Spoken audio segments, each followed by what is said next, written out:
At 2,000 frames per second, the camera caught something the human eye was never meant to see. A metallic blur tore across the mesa, half a mile in just over 1 second, before disappearing without a sound. Within moments, the air around Skinwalker Ranch began to vibrate, like the ground itself was alive. What Travis Taylor's team uncovered that night forced them to shut down the experiment, abandon the site, and question whether they had just made contact or opened something that was never meant to be opened. Make sure you subscribe, because tonight we're breaking down the terrifying discovery that made the Skinwalker team run for their lives. It started the way these nights always pretend to start: routine, clinical, harmless. High-speed camera specialist Burdett Anderson rolled back onto Skinwalker Ranch with a flight case full of gear that eats light for breakfast. Rigs capable of 2,000 frames per second, shutters sharp enough to catch a blink halfway closed. Every time Anderson shows up, the ranch seems to answer, and everyone on the team felt it. The subtle lift in the air like static before a storm. Dr. Travis S. Taylor walked the east field with him, tracing the invisible lines where compasses spin,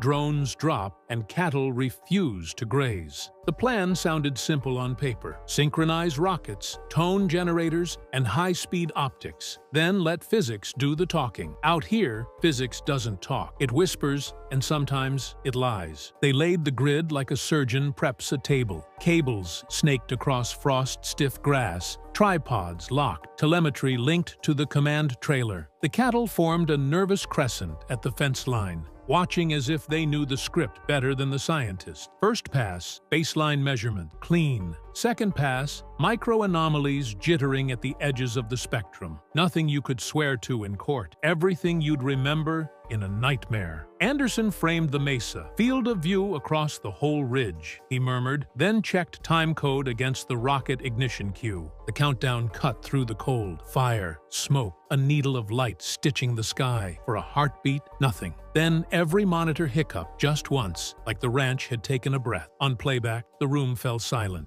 A metallic smear crossed the frame. No contrail, no shock collar, no thermal bloom, just a shape that traversed half a mile in a touch over 1 second and vanished clean. No thunder, no air ripped to shreds, just gone. Travis didn't cheer. He rewound. He measured. He watched the cattle surge as the object passed, not away from it, but after it, like they were pulled by something the human eye missed. "If this is noise," he said finally, "it's the smartest noise I've ever met." The baseline was broken. Curiosity was no longer academic. And somewhere beneath that sandstone mesa, the night pressed a finger to the ranch's pulse, and the pulse pressed back. By morning, the command trailer was quiet, except for the soft whine of hard drives spinning. The team replayed the footage frame by frame, eyes glued to the massive monitors glowing in the dark. The object had appeared for only 6 frames, barely a fraction of a second, but each one defied everything they knew about motion, heat, and light. It wasn't just fast, it was impossible. Calculations confirmed what Anderson had whispered the night before. The object crossed half a mile in just over a second, clocking speeds near 3,600 miles per hour without sound, propulsion, or air disruption. No sonic boom, no heat distortion, no signature of any known craft. Travis Taylor stood behind the monitors, arms folded, silent. His mind flashed back to the 2004 Navy Tic Tac incident, another object that bent the laws of physics and left trained pilots speechless. But what disturbed him most wasn't just the similarity, it was the reaction time. The UFO had appeared precisely 6 seconds after the rocket launch, not before, not during,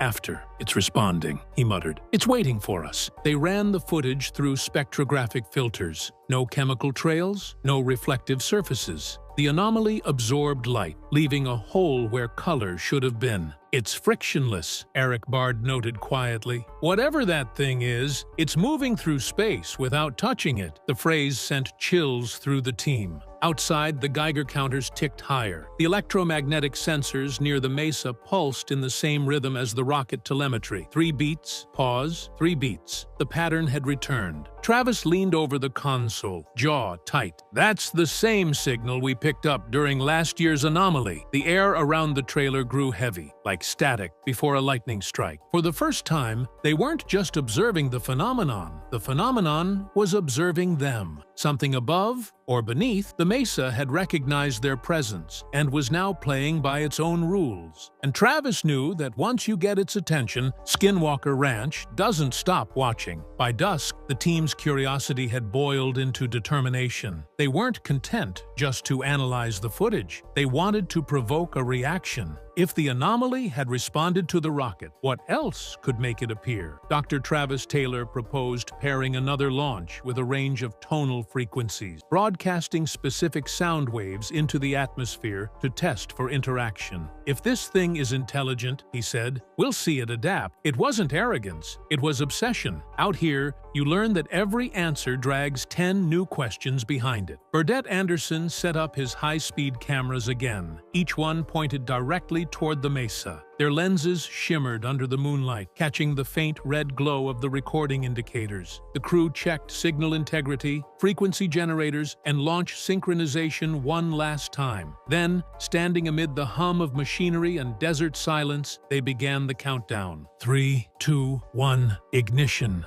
The rockets screamed skyward, leaving glowing trails across the Utah night. Seconds later, Eric Bard initiated the sound sweep. Tones so deep they made the air feel thick, vibrating through bone. The frequencies rippled out across the mesa, bending into the canyon beyond. For a few moments, nothing happened. Then, the static returned. Every monitor in the command trailer flickered at once. The spectrum analyzer showed sharp peaks at random intervals. Anderson's voice cracked through the comms. We've got movement, east field, 400 feet above ground level. The team rushed to the screens. There, on infrared, a faint orb shimmered, then solidified into a defined shape, metallic and smooth. It appeared only for a heartbeat, slicing across the frame at impossible speed before vanishing behind the mesa. But that was all it took. The cameras, sensors, and recording devices had captured it again. Another object, same trajectory, same speed, same reaction to their test. It's responding to sound, Travis whispered. We're calling it, and it's calling back. A heavy silence followed. Outside, the cattle bellowed as the ground trembled softly beneath their feet. For the first time, the team realized the ranch wasn't a location they were studying. It was an organism studying them back. The night after the second sighting,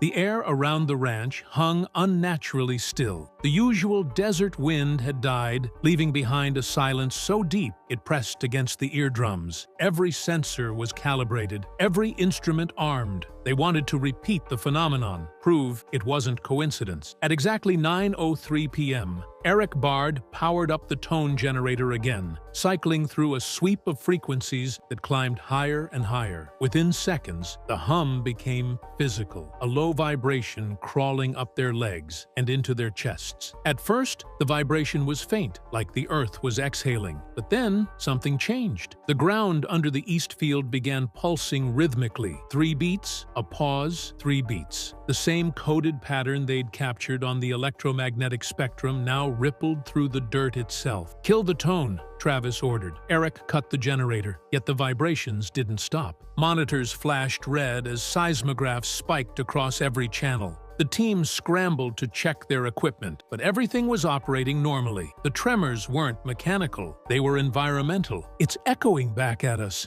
Eric whispered. The ground's responding. Travis felt his pulse sync with the rhythm. He didn't like it. Outside, the animals were losing their minds. The cattle bellowed and ran in circles. Birds scattered from the trees as dogs howled toward the mesa. Then, without warning, the temperature dropped 10 degrees in under a minute. Breath fogged in the air. Radiation sensors ticked upward. The hum deepened, no longer just vibration, but resonance. It wasn't sound anymore. It was presence. Anderson's cameras picked it up first, a faint distortion in the darkness above the mesa, like rippling heat waves bending the starlight. As they watched, the shimmer expanded outward, forming a translucent dome across the east field before collapsing back into itself. When it vanished, so did the tremors. Silence. The monitors stilled, and the readings leveled out as though nothing had happened. But everyone in that trailer felt it, that electric wrongness that doesn't fade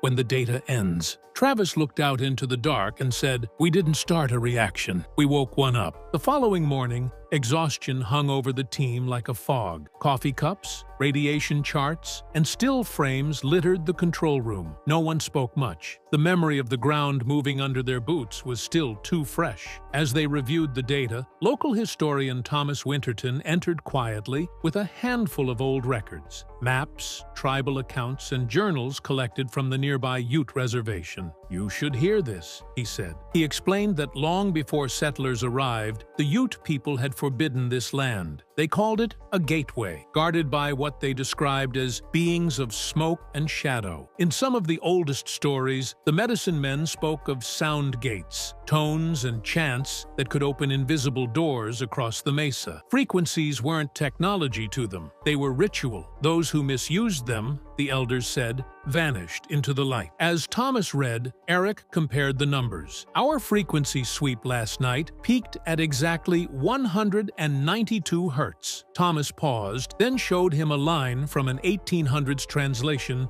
of a Ute song. The tone that summons watchers from the sky. The documented pitch, roughly 190 hertz. The coincidence was too sharp to ignore. Had they replicated a frequency not heard on this land for centuries? Travis rubbed his temples. So what we thought was science might be something older than science. That night, they ran the footage again. As the 192 hertz tone played back through the speakers, the same glow appeared, an orb hovering just above the mesa, pulsing softly in time with the frequency. It didn't dart like the craft before. It listened. "I think it's waiting for something," Anderson said. Travis stared at the screen, or someone. Outside, thunder rolled in from the west, though the weather radar showed clear skies. For a brief moment, the orb on screen flickered brighter, almost human in shape, then vanished, leaving a faint echo of the frequency still buzzing through the speakers. Thomas's words rang in Travis's mind long after. "Sound opens the gates, but not all that comes through will leave." By the third night, even the veterans on the team were uneasy. Every instrument on the ranch was acting strangely. Batteries drained faster than normal, compasses spun erratically, and drones lost GPS the moment they flew over the mesa. Still, Travis Taylor refused to stop. "If we walk away now," he said, "we'll never know what's inside that signal." He ordered a final test, a synchronized launch of rockets, timed with a full-range sweep of tonal frequencies, stretching from subsonic rumbles to piercing ultrasonic tones. If something was responding to them, this would provoke it. The crew assembled in the east field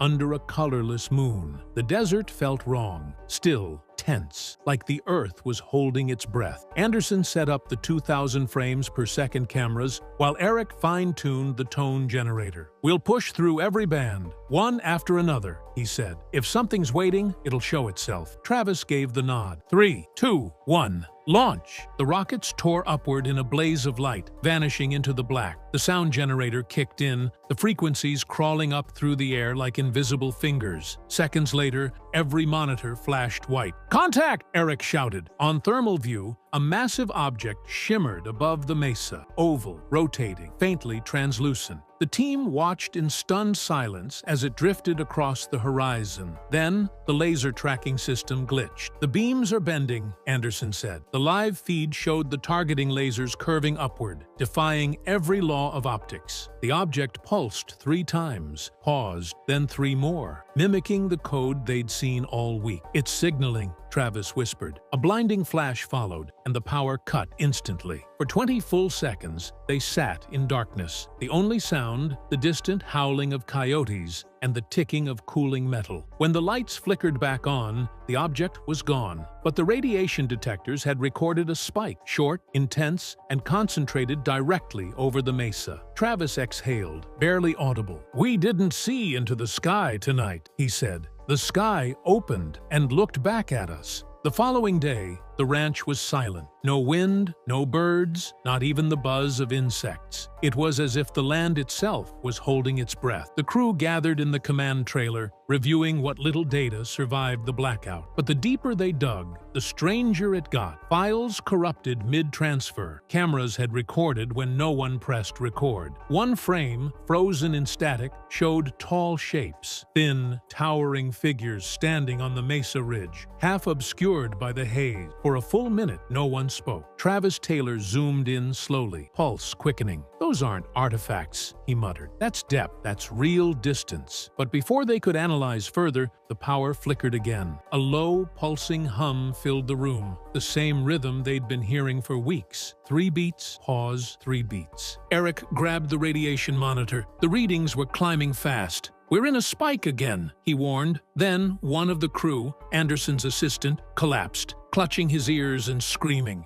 "Make it stop! It's in my head!" The hum had somehow bypassed the equipment and was resonating through the human body itself. Travis knelt beside him, shouting for the generator to shut down, but it was already off. The tone wasn't coming from any machine. It was coming from the environment. The entire trailer began to vibrate in sync with the pulse. Drinks rattled, cameras shook, and then, as suddenly as it began, everything went still. The assistant was conscious, but trembling, his pupils dilated. When asked what he heard, he said a single word: "Observe." The word sent a chill through everyone present. It was the same one the sound engineers had isolated from the distorted footage days earlier. They were being watched, not metaphorically, not in theory, but directly. Something intelligent was echoing their own experiments back at them, as if learning their behavior, adapting to their methods. Travis stood slowly, his expression unreadable. "We're done for the night," he said. "Whatever this is, it's not waiting for us anymore. It's inside the ranch now." By sunrise, every person on the ranch knew something was wrong. The atmosphere felt charged, the sky a dull metallic gray, even though the forecast promised clear blue.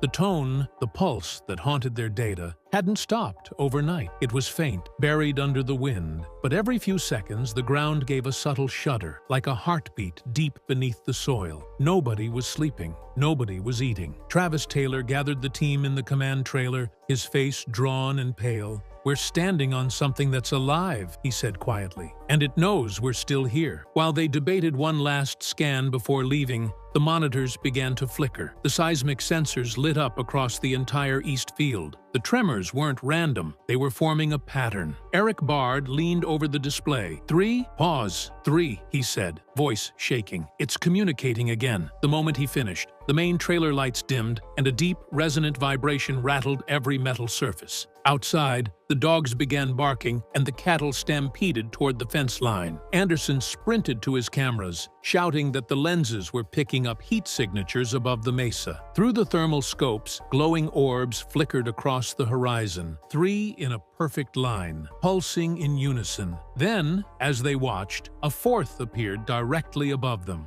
"We need to shut it down!" Travis yelled. But before anyone could move, the radiation alarms screamed, red lights flashing across the control panel. The vibration grew stronger, humming through the floor until their teeth ached. Every monitor froze. For a split second, the live feed showed the mesa covered in a faint orange light, like molten metal shifting beneath the rock. Then everything went black. When power returned moments later, every system had reset. The footage was gone. The only file left on the drives was a single corrupted frame, the mesa glowing, the 4 orbs aligned above it, and the same chilling text written across the static. "Leave now?" Travis didn't argue. He ordered a full evacuation. As the team sped down the dirt road, seismic sensors on their laptops still pulsed behind them. 3 beats, pause, 3 beats, like a warning or a promise. When the team finally cleared the property line, no one spoke for miles. The dust kicked up behind their trucks, hung like a veil between them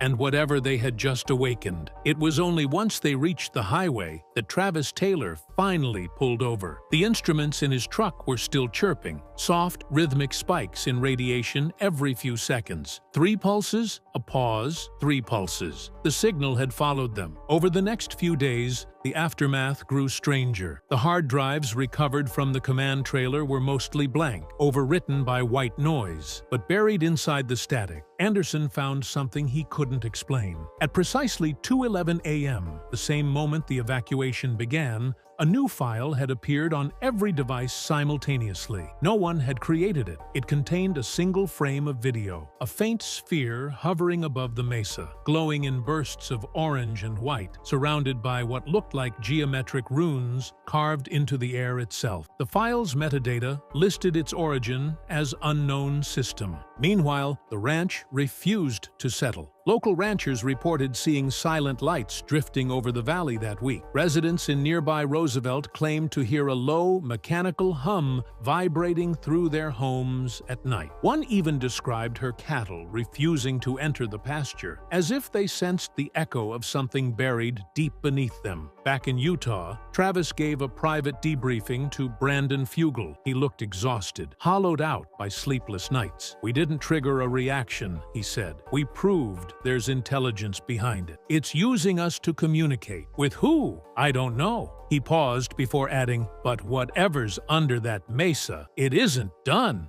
A month later, Travis went silent. The production team received an encrypted voicemail from him, his voice low and shaking. "It's in the data. It's learning. Don't come back here." To this day, the government has classified every electromagnetic log recorded that night. The 1.6 gigahertz signal, 3 beats, pause, 3 beats, continues to broadcast from the coordinates of the East Field. No one knows its source. No one dares investigate. But sometimes, when the wind dies and the valley falls silent, the ground still hums, like the ranch is remembering the moment it was disturbed, and every few months, the same pulse returns, echoing through the soil. A warning, or perhaps an invitation. Brandon Fugel has spent millions of dollars and years of his life trying to understand what is happening beneath Skinwalker Ranch. He has brought in physicists, aerospace engineers, government-connected scientists, and some of the most sophisticated detection equipment ever deployed at a private research site. He has watched his team get hurt, watched equipment fail without explanation, and watched the mesa resist every attempt to penetrate its secrets. But what the scientific team detected beneath the mesa during the most recent phase of investigation was something that none of their frameworks had prepared them for, something that moved, something that responded, something alive. And when Brandon Fugel saw the data, he shut it all down. If you are new here, subscribe now, because what is living beneath the mesa at Skinwalker Ranch changes everything the scientific team thought they were dealing with. To understand why the detection of life beneath the mesa at Skinwalker Ranch produced a response serious enough to shut down the entire operation, you first have to understand what the mesa is within the context of the ranch and why, across every phase of investigation the property has undergone, from the earliest NIDS research through the current Fugel-era scientific program, the mesa has always occupied a position at the absolute center of whatever is happening on that land. The mesa is not simply an elevated geological feature on the Skinwalker Ranch property. It is the focal point around which the most significant and the most inexplicable phenomena documented at the ranch have consistently organized themselves across decades of investigation by multiple independent research teams. The Sherman family, who owned the ranch during the period that first brought it to national attention, documented their most extreme and most disturbing experiences in proximity to the mesa. The NIDS team that investigated the property in the late 1990s and early 2000s identified the mesa as the location producing the highest concentration of anomalous phenomena and dedicated significant investigative resources to understanding what was generating those phenomena without arriving at a satisfactory explanation. Every subsequent investigation team, including the current scientific program operating under Brandon Fugel's ownership, has found the mesa to be the location where the ranch's phenomena are most concentrated, most consistent, and most resistant to conventional explanation. The physical characteristics of the mesa have been studied extensively without producing a complete understanding of its geology or its composition. Ground-penetrating radar surveys conducted during the current investigation have produced returns suggesting structural anomalies beneath the mesa's surface that do not correspond to the expected geological profile of the region. Anomalies that the scientific team has discussed publicly in terms that acknowledge their existence without fully accounting for what produced them or what they contain. Drilling operations directed at the mesa have encountered resistance and equipment failure at depths and under conditions that the team's engineers cannot explain through conventional geological frameworks. The airspace above the mesa has produced more documented anomalous aerial phenomena than any other location on the ranch, and the physical effects on researchers who spend extended time in close proximity to the mesa, the health impacts, the equipment malfunctions, The psychological and physiological responses that the show has documented across multiple seasons are more pronounced and more severe in the mesa's vicinity than anywhere else on the property, all of which means that the detection of something alive beneath the mesa is not simply a new data point added to an existing investigation. It is the thing that every phase of Skinwalker Ranch investigation has been moving toward, the answer to the question that the mesa has been generating for decades, arriving in a form that nobody on the scientific team was prepared to receive. Understanding the significance of what the scientific team detected beneath the mesa requires understanding the program that produced the detection. Because the investigation Brandon Fugal has built at Skinwalker Ranch is not a television production using scientific aesthetics for dramatic effect. It is a genuine and substantially funded scientific research program that happens to be documented by a television production, and the distinction matters because it determines the credibility of everything the program produces, including the detection that shut the ranch down. When Brandon Fugal purchased Skinwalker Ranch in 2016 for $4.5 million, he brought to the property something that previous investigation phases had lacked: the combination of substantial private resources, genuine scientific credibility through his connections to the aerospace and technology industries, and a personal commitment to applying the most rigorous available scientific methodology to a set of phenomena that previous investigations had documented but not explained. The team he assembled reflects that commitment. Dr. Travis Taylor, whose background in astrophysics, optical science, and aerospace defense research provided the program with a level of scientific credentialing that no previous Skinwalker Ranch investigation had possessed, was the lead scientist for the program's most intensive investigative phases. The supporting scientific team included specialists in geology, physics, biology, chemistry, and electromagnetic phenomena, as well as engineers with backgrounds in defense and aerospace technology, who brought both expertise and equipment to the investigation that would not otherwise have been available to a private research program of this kind. The equipment deployed at the ranch under Fugal's program represents a significant escalation from previous investigation phases. Ground-penetrating radar systems capable of imaging subsurface features at depths and resolutions not previously applied to the property, atmospheric monitoring equipment drawn from aerospace and defense applications, biological detection systems designed for field deployment in environments with complex and variable conditions, and a network of fixed and mobile sensors providing continuous monitoring of the property's electromagnetic, acoustic, and environmental conditions at a level of coverage and resolution that the NIDES program, operating with the technology of the late 1990s, could not have achieved. It is this program, built over years of sustained investment and scientific engagement, that produced the detection beneath the mesa. And it is the credibility of this program, established through seasons of documented scientific work at the ranch, that makes the shutdown Brandon Fugal ordered in response to that detection something that cannot be dismissed as a production decision or a dramatic narrative choice. The detection that changed everything at Skinwalker Ranch did not arrive as a single dramatic instrument reading or a single moment of equipment response. It arrived the way the most significant scientific findings typically arrive, as an accumulation of data from multiple independent systems that individually suggested something unusual and collectively pointed toward a conclusion that the scientific team found both compelling and deeply unsettling. The initial indication came from the ground-penetrating radar system that had been conducting ongoing subsurface surveys of the mesa as part of the investigation's long-term geological mapping program.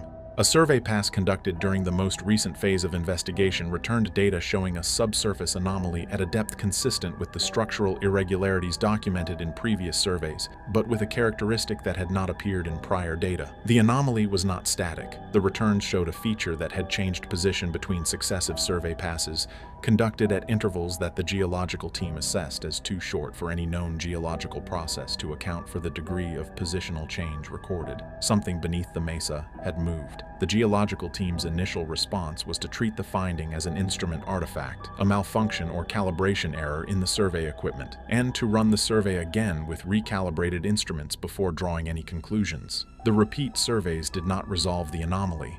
They confirmed it, and they added detail that the initial pass had not captured. The moving feature was not uniform in its subsurface signature.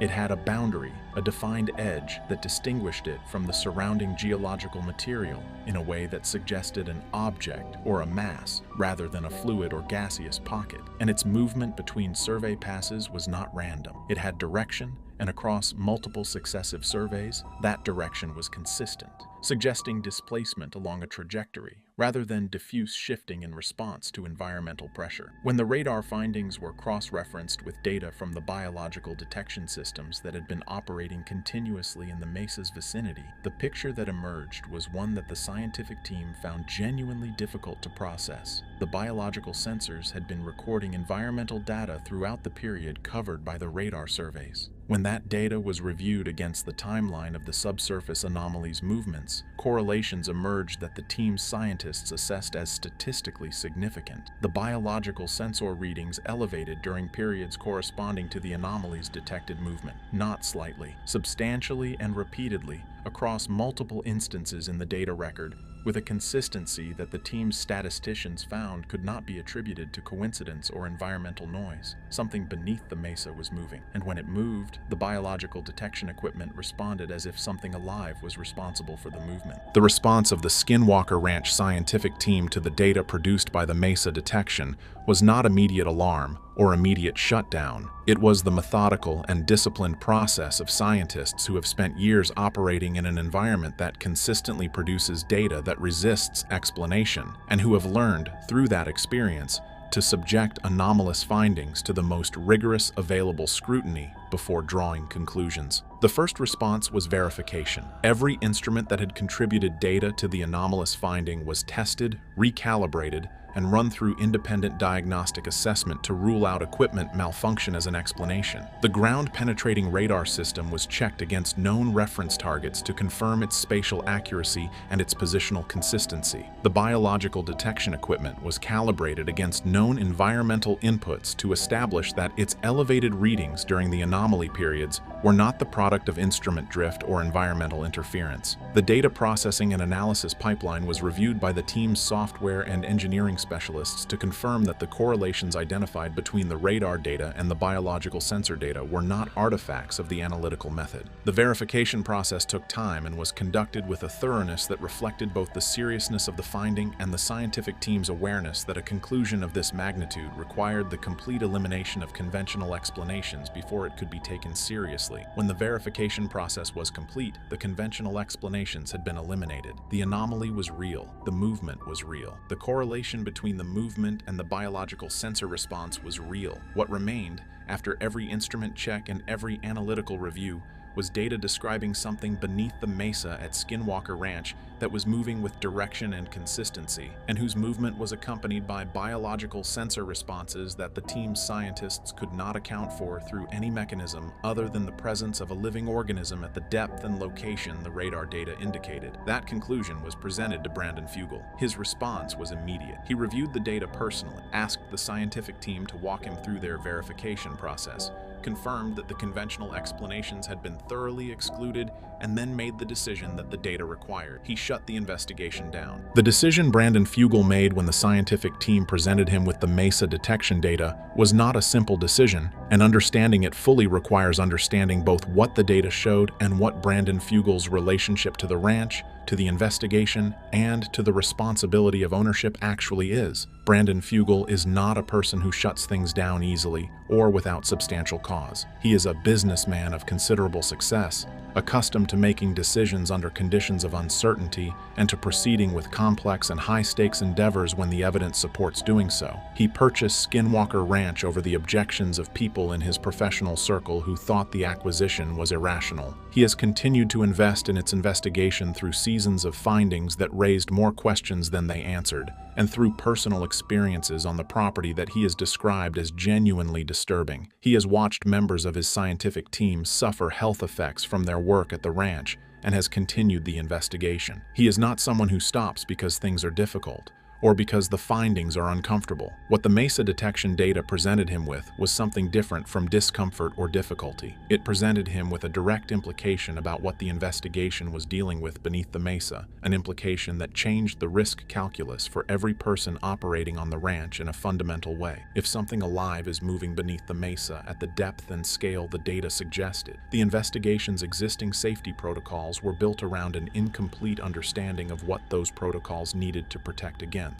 Every drilling operation directed at the mesa, every ground disturbance in its vicinity, Every activity that had been conducted on the basis of an understanding of the mesa as a geological feature rather than a geological feature containing living presence needed to be reassessed against a different set of risk parameters. The shutdown was not a retreat. It was a recognition that the investigation had arrived at a threshold where proceeding without a fundamental reassessment of what was being dealt with and what precautions that dealing required would be irresponsible toward the people whose safety Brandon Fugel is responsible for. He shut it down because the data told him that what was beneath the mesa was not what the investigation had assumed, and that assuming incorrectly about what is beneath the mesa has consequences that the scientific team could not yet fully scope. The detection of life beneath the mesa at Skinwalker Ranch raises a question that the scientific community and the broader public interested in the ranch's phenomena will inevitably ask. How did every previous investigation of the property, across decades of research by multiple independent teams with access to the best available technology of their respective eras,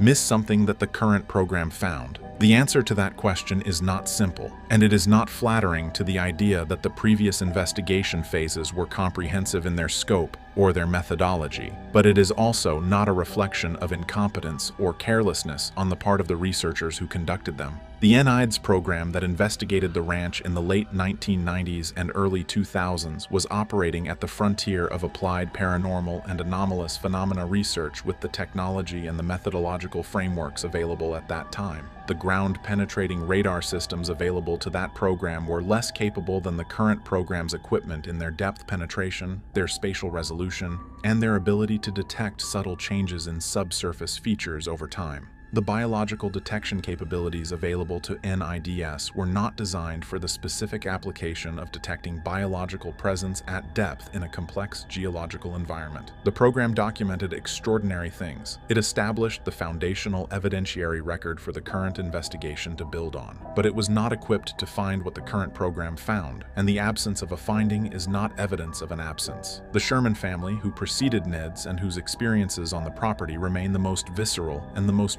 personally documented in the ranch's recorded history, described encounters and phenomena that, in retrospect, are consistent with an active presence beneath the mesa in ways that were not recognized as such at the time because the framework for interpreting them in those terms did not exist. The cattle mutilations, the disappearances, the sense described by multiple family members of something beneath the ground that was aware of their presence on the surface. These experiences were documented as evidence of the ranch's anomalous character without being understood as potentially diagnostic of specifically biological subsurface presence. What the current program's detection did was not discover something that previous investigations failed to find. It developed the methodological capability to formally detect and document something that the ranch's own history had been pointing toward for decades. The implications of a confirmed living presence beneath the mesa at Skinwalker Ranch extend in multiple directions simultaneously, and none of those directions leads to a simple or comfortable destination. The scientific implications alone are significant enough to represent a fundamental challenge to the existing understanding of what can live where,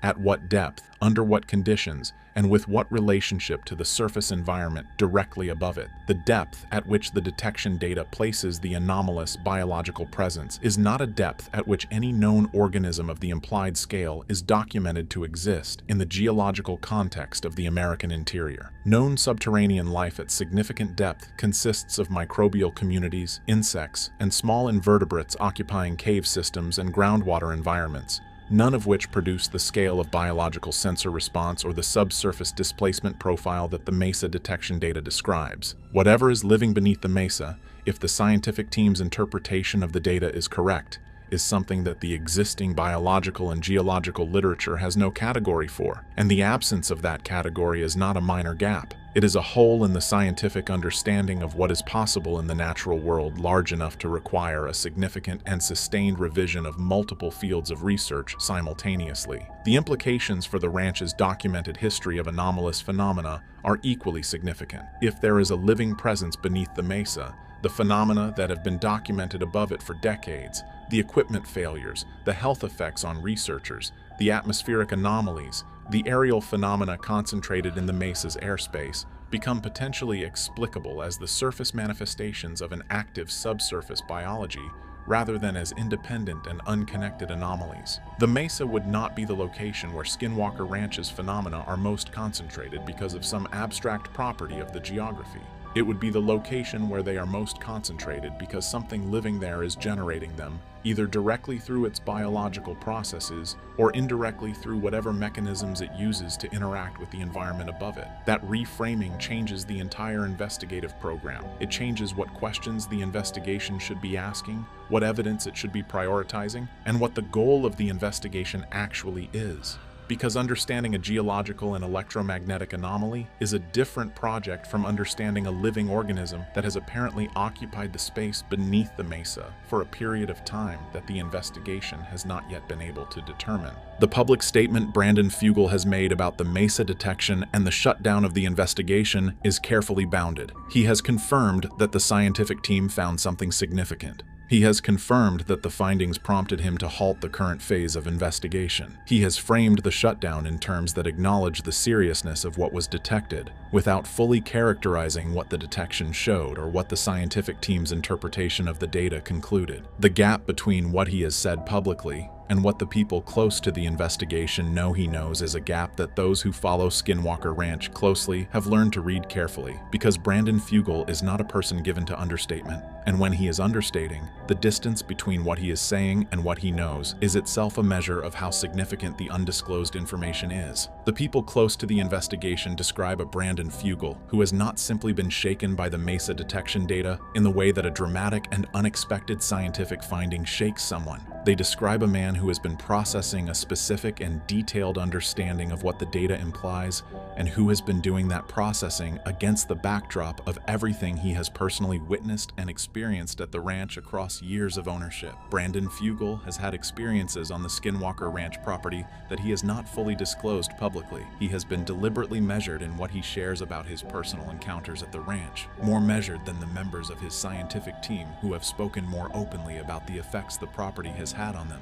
And that measured quality of his public persona on the subject of the ranch is understood by the people who know him to reflect not a lack of significant personal experience, but a deliberate choice about how much of that experience to bring into the public conversation at any given point. The mesa detection data gave that deliberate choice a new and more urgent dimension. What Fugal knows about what is beneath the mesa, assembled from years of personal experience at the ranch, from conversations with the scientific team that have not been made public, and from the specific content of the detection data itself, is a body of knowledge that his public statements have been carefully shaped around without fully revealing. The shutdown he ordered was driven by that knowledge, and the terms on which he will eventually share it fully are terms that the current moment has not yet produced. The shutdown Brandon Fugal ordered is not the end of the Skinwalker Ranch investigation. It is the end of the investigation as it was previously configured, operating on assumptions about the mesa that the detection data has permanently invalidated. What comes next is structured around a single question that everything before it has been building toward. What is living beneath the mesa? The biological material and the full detection data record are being analyzed now, and the results of that analysis will determine the terms on which the investigation resumes and the terms on which what was found is disclosed publicly. For Brandon Fugal, this is the moment his 6 years of ownership have produced. He came to the ranch for answers. The mesa detection is an answer, but one that opens onto questions larger than anything the investigation began with. Something is beneath the mesa. It is alive. It has been there across decades of documented phenomena that the people above it could not explain because they did not yet know what was generating them. Now they know. What Brandon Fugal does with that knowledge is the chapter everything before it was building toward.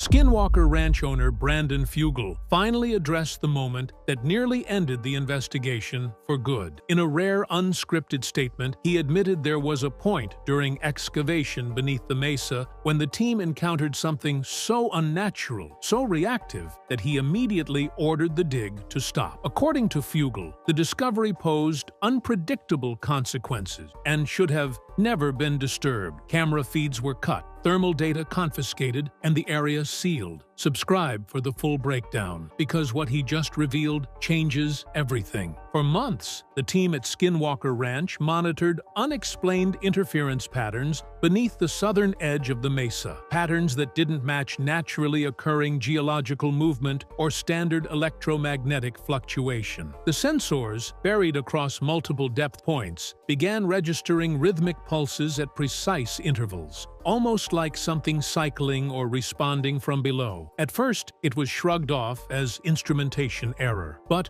when multiple systems, thermal, seismic, and radar, recorded the same frequencies simultaneously, attention shifted. Brandon Fugel initially resisted excavation. Despite being the owner and main financial backer, he repeatedly warned that disturbing soil at locations with active anomalies had historically resulted in escalation, referencing earlier incidents when drilling triggered unexplained mechanical failures and skyborne activity. Pressure to investigate mounted after an unmarked low-pressure point was detected below the mesa that showed no geological reason for existing. The team believed there could be an underground structure, potentially artificial, buried, and undisturbed. Fugel hesitated, but approved the pre-excavation radar survey under strict environmental containment protocol. When ground-penetrating radar returned an image, angular, with seemingly straight-lined contours, debate erupted. Phil Torres argued it could be a chamber or collapsed facility. Technical staff believed it might be natural stratification, but the most unsettling point came from an acoustics consultant who noted the returned echo profile aligned more with open density, as if something hollow existed beneath them. Several advisors suggested pausing. A Ute tribal liaison quietly recommended avoiding that specific area, recounting generational warnings tied to that stretch of the mesa, stating, "The ground remembers what's placed in it." Fugel considered canceling, but after multiple failed attempts to explain the readings conventionally, he reluctantly authorized Stage 1 soil removal under daylight supervision only. The first dig was shallow, controlled, minor, and monitored live. Nothing unusual occurred, but as depth increased past the first meter, the anomaly reacted differently. Equipment stability dropped sharply, sensors failed to recalibrate, and the pulse pattern intensified. From that moment, the team believed they might not just be uncovering something, but possibly interacting with it. And as they moved deeper into the earth, reactions intensified. The moment the ground shifted was coming, and no one was ready. The excavation entered its second stage at 10:03 a.m., under strict control and supervised by both geological and technical personnel. With the initial meter cleared, everything appeared stable. Instrumentation still flickered occasionally, but no obvious environmental hazards emerged. A light wind moved through the canyon. Crew members later noted that it felt deceptively calm, as if the location was waiting. As the excavator dug past the 2-meter depth, however, the sensors, previously pulsing at irregular intervals, suddenly began registering at exact 10.6-second cycles, active across multiple platforms simultaneously. This forced the team to pause and recalibrate. The calibration failed. Drone reconnaissance was deployed next, but both drones experienced unexpected downward thrust, even with stable weather readings. Flight logs showed artificial interference manipulating altitude controls. The machines struggled to ascend more than 10 feet above the dig site. Engineers assumed electromagnetic disruption, but Phil Torres privately suggested something in the ground seemed to be pulling, as though resisting aerial observation. The digging resumed manually to avoid triggering automated system reactions. By late afternoon, the exposed area revealed discolored soil compressed into distinct layers, unnaturally flat, not consistent with natural sedimentation. A geologist pointed out faint trace elements of compounds that should not exist at that depth unless introduced artificially. The moment that raised the most concern came when a contractor accidentally placed his gloved hand against the soil deposit. He reported feeling a low-frequency vibration in his sternum, like a heartbeat inside rock. He removed his hand instantly and claimed his chest felt tight for several minutes. Data collected from localized ground sensors at that exact moment registered a 0.2 microtremor, despite no seismic activity recorded within 200 miles. Phil requested deeper core sampling to understand what lay beneath the newly exposed strata. Fugel hesitated, but approved the test given the emerging significance. As the core drill advanced, air pressure around the site began dropping. For 17 seconds, sound meters detected a compression wave moving outward from the shaft. Yet, no wind occurred. The crew started hearing faint, rhythmic thumps, felt through their boots, not heard through the air. One technician later wrote it felt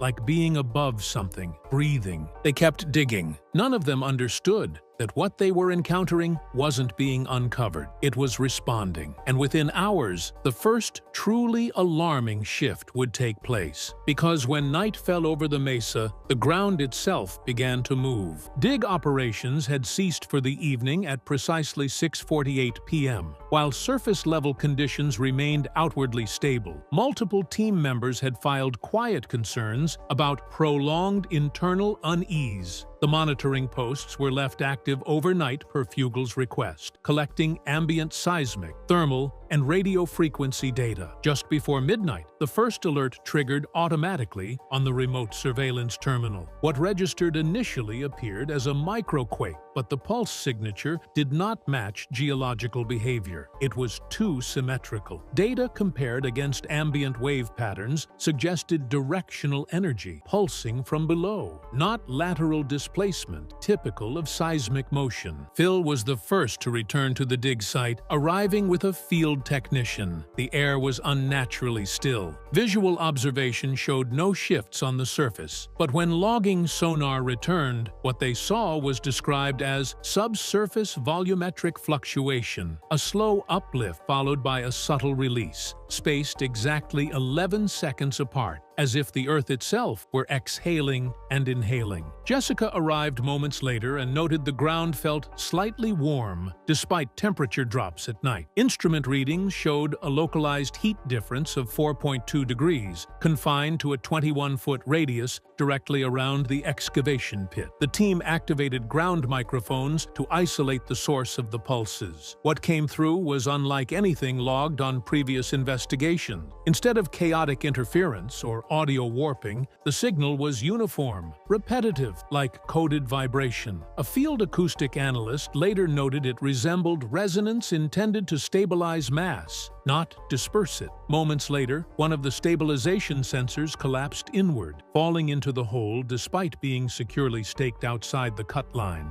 Equipment readings began failing. Battery life dropped at accelerated speed, signal loss cascaded across receivers, and core drill telemetry spiked at 400% activity, despite being inactive. Phil radioed Fugel directly, advising temporary suspension and evacuation. According to internal report snippets, before issuing his directive, Fugel asked one question: is the ground rising? The next reading answered for them. The soil within the pit swelled upward approximately 1.3 centimeters without external pressure. Movement was slow but undeniable. A technician watching the live thermal overlay gasped, claiming he saw a pattern forming along the lifted earth, something repeating the same frequency signature logged earlier. Then alarms triggered simultaneously across all monitors. The ground didn't just shift again, it reacted. And when the team replayed the footage from this moment, Fugel made the decision that changed the entire course of the excavation. During the incident, the primary live cameras failed exactly as expected once the anomaly spiked, but an auxiliary security feed stored on an off-network recorder kept running. It wasn't part of the official telemetry grid and only existed as a backup, intended for visual asset security. Hours later, when the crew reviewed the footage, nobody expected to see anything beyond static. What they found instead became the most alarming piece of visual evidence ever recorded at Skinwalker Ranch. At 11:53 p.m., As the soil rose and then slowly settled, the camera captured a distortion forming just beneath the excavation rig. It appeared as a faint compression ripple, followed by a sudden pull inward, like mass was consolidating in a localized pocket. Infrared overlay, for a split second, registered a human-sized void occupying the exact center of the pit. But unlike regular temperature anomalies, this one showed no heat signature, no reflection, and no surface disruption. It appeared, stabilized momentarily, and then sank deeper, as if aware of observation. Slow-motion audio sync revealed a harmonic tone that flickered precisely when the distortion appeared. One analyst said the anomaly looked like something under the soil was testing the surface tension, not breaking through,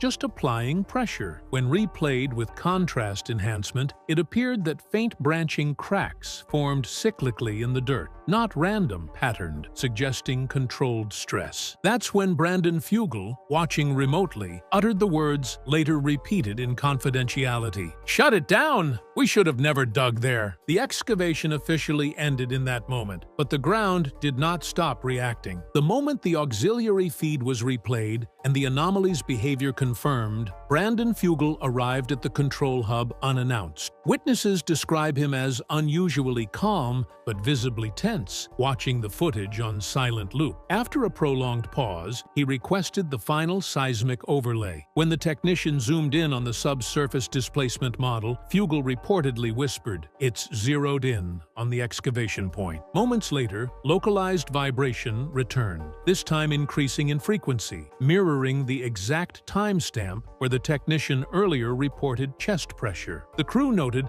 that the readings didn't resemble geological activity at all. Instead, they displayed progression, targeted movement shifting lower into the shaft. At 12:07 a.m., he issued the official order. "Seal it immediately. No more cutting. No more testing. We shouldn't have dug there." Those words froze the room. Production halted. Excavators were withdrawn. Within minutes, the site became restricted, and the crew was repositioned outside the containment zone. Engineers attempted to document residual sensor output, but the readings began fluctuating independently, even with all equipment disconnected. Battery packs dropping to zero, core sampling rigs warming unexpectedly, and minor electromagnetic pulses clustering around the excavation rim despite zero incoming power. One contractor reported that the soil reshaped slightly again, this time not upward, but compressing toward the perimeter, like the ground trying to reset itself. He refused to continue work and later filed for removal from the project. Fugel personally instructed that the dig zone be filled and sealed with reinforced mineral packing, not standard soil. He demanded that no personnel re-enter the site until further notice and insisted that data logs skip automated cloud backup to prevent off-site distribution. In post-brief discussion, his stance shifted from curiosity to containment. "Whatever is beneath this mesa," he said, "it wasn't meant to be disturbed, and it knew when we tried." What he didn't expect was that the anomaly would continue reacting even after being buried. After the dig site was sealed and equipment disconnected, the crew expected activity to cease immediately. Instead, sensors that were supposed to be offline began transmitting residual readings without any recorded power source. Auto-logging captured a sequence of faint but consistent fluctuations in the newly packed material, as if something beneath it was still adjusting. At 1:14 a.m., nearly an hour after shutdown, the remote seismic monitor registered directional movement, not toward the excavation pit, but away from it, slow, measured, deliberate, heading northeast along the underground gradient. Phil Torres, still on site analyzing live feeds, noticed that the movement aligned exactly with the path where the crew stood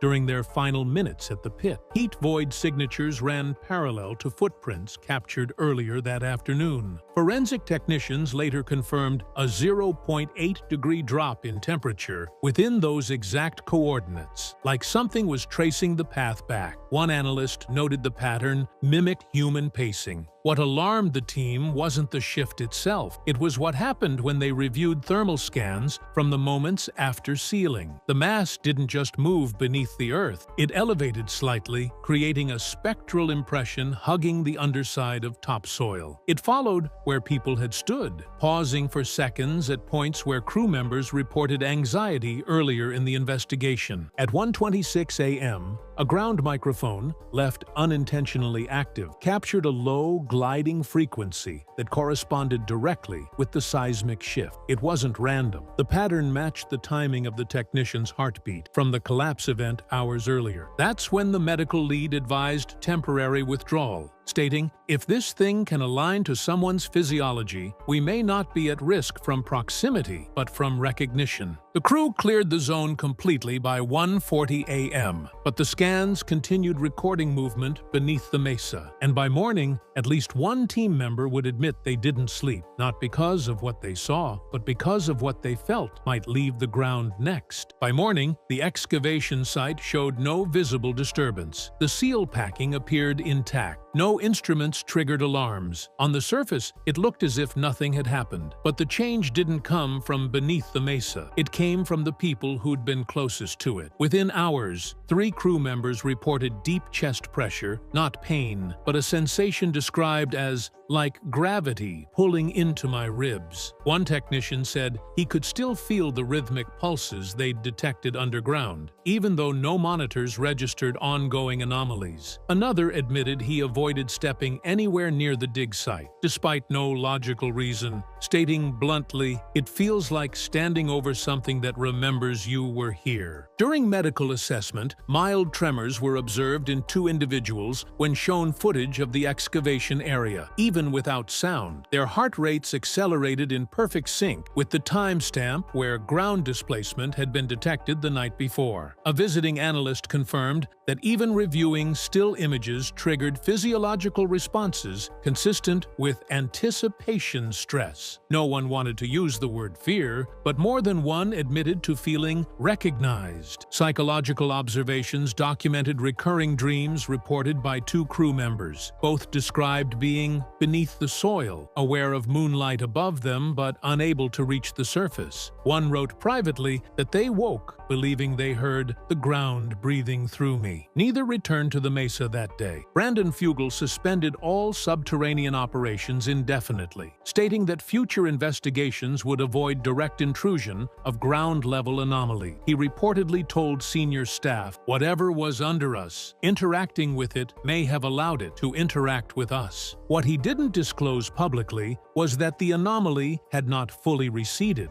and in the hours ahead, records would reveal it wasn't finished reacting. Earlier today, when pressed during a recorded interview about why excavation beneath the mesa was halted without public explanation, Brandon Fugel finally addressed the event directly. His response was brief but deliberate. He stated, "We began digging because we believed we were investigating something passive. What I realized too late was that we were interacting with something active." The room fell silent. He went on to explain that while the team expected geological feedback or possible industrial remnants, what appeared during the survey showed signs of conscious reaction. "It didn't behave like pressure release. It behaved like awareness," he added. When asked whether the team had disturbed something, Fugel paused before replying, "I believe we caused an environmental response that was not naturally occurring, and we should have never dug there." He emphasized the decision to cease operations was not made out of caution, but out of prevention. His final comments suggested deeper concern than logistical risk. Some discoveries should only be observed, not touched, because once you interact with them, they can interact back. The interviewer attempted to clarify if the phenomenon posed danger to the public. Fugel didn't answer directly. Instead, he said, "We sealed it because it reacted to attention. And if you air something like that, you amplify it." Seconds later, the network cut to a break. When cameras returned, no further questions about excavation were allowed. Following Fugel's statement, internal sources confirmed that the excavation site remains sealed under reinforced containment material, now monitored exclusively through remote sensors at carefully controlled intervals. No crew members are permitted to physically step onto the location without written authorization from both the medical supervisor and Fugel himself. Even then, conditions stipulate daylight-only presence and zero soil disturbance. Recent reports state that new anomalies continue to register intermittently. Subtle changes in ground density patterns, low-frequency audio traces, and occasional microfluctuations in thermal readings. None have escalated beyond initial thresholds, but analysts note that each event spikes when historical footage from the dig is reviewed in proximity to the mesa. Production officials have quietly moved excavation operations to alternate areas with less sensor interference. Equipment originally used in the dig has been isolated in storage and flagged with a limited exposure protocol, meaning only designated personnel can access the machinery and only while monitored. Two technicians who experienced post-digature symptoms are no longer active on the project and requested assignment removal, citing prolonged internal dissonance. While no official statement links these symptoms to the excavation, multiple internal memos acknowledge persistent effect markers.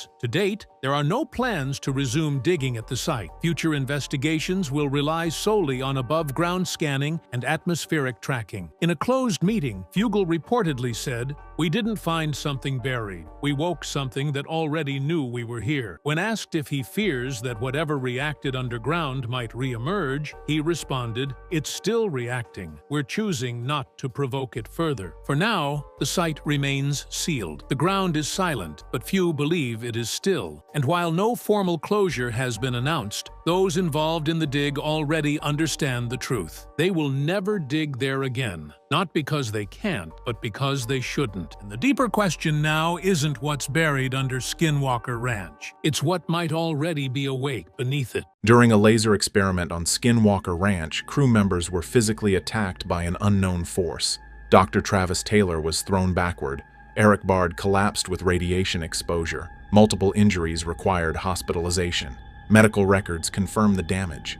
The footage captured it all. Subscribe for the full investigation into what attacked Brandon Fugel's team. The investigation that would result in the most violent incident in Skinwalker Ranch history began with what seemed like a straightforward scientific experiment designed by Dr. Travis Taylor to test a controversial hypothesis about the anomaly zone above the property. For months, the team had documented strange phenomena occurring in the airspace directly above the mesa: unexplained radar returns, GPS failures, and electromagnetic disturbances that defied conventional explanation. Travis theorized that whatever caused these anomalies might be responsive to specific frequencies of electromagnetic radiation, particularly high-powered laser emissions in the infrared spectrum. Brandon Fugel approved a significant budget expenditure to acquire military-grade laser equipment capable of projecting concentrated beams into the anomaly zone at precise frequencies Travis had calculated based on previous sensor data. The experiment was ambitious and potentially groundbreaking. If successful, it could provide the first reproducible method for triggering and studying the phenomena under controlled conditions rather than waiting for spontaneous occurrences.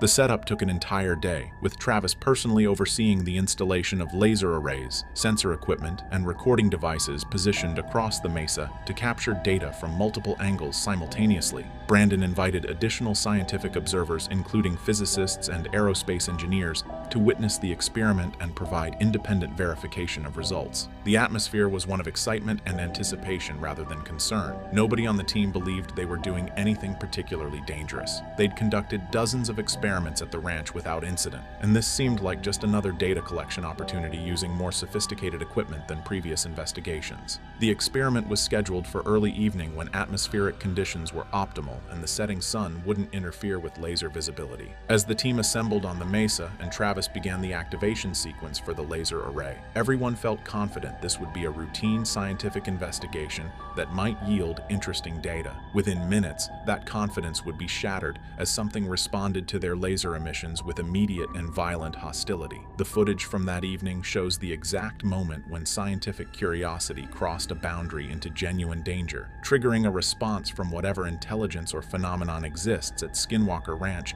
that proved it could and would defend itself against perceived threats with physical force. Dr. Travis Taylor was operating the primary laser control station, making fine adjustments to beam frequency and intensity, while monitoring real-time sensor feedback displayed on multiple laptop screens arrayed before him. The footage shows Travis focused intently on his work, calling out technical observations to the team about electromagnetic readings that were beginning to spike in ways consistent with his theoretical predictions. For approximately 8 minutes, the experiment proceeded exactly as planned. The lasers were projecting into the anomaly zone, sensors were collecting data, and cameras were recording everything from multiple angles for later analysis. Then something changed. Travis noticed a sudden surge in electromagnetic readings that exceeded anything the equipment was designed to measure, causing several sensors to overload and shut down automatically. He reached for the laser controls to reduce power output, concerned that the equipment was malfunctioning or that they were inadvertently creating a feedback loop. Before Travis could touch the controls, he was violently struck by an invisible force that witnesses describe as impossibly powerful.